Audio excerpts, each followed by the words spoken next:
我觉得美应该是女孩子的终身事业，更加觉得每一个女孩子都应该拥有一份属于自己的谋生技能。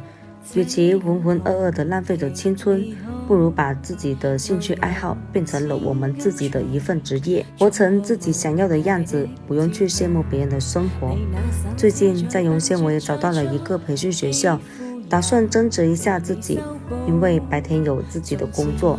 去之时呢，才知道这个培训学校居然晚上也可以去学习的，而且是1对1指导培训，大概3到4个月就可以考证拿证了，并且还可以推荐就业和协助创业开店。校区的环境也是相当的不错。在这一堆选择中，好姐姐选择哪一个班？因为我都好想学。如果是你会选择哪一个班呢？在视频的最后，我想和你们说，我们一定要悄悄的努力去决定自己想要活成的样子，加油！天都不會太高興，莫非可終身美麗？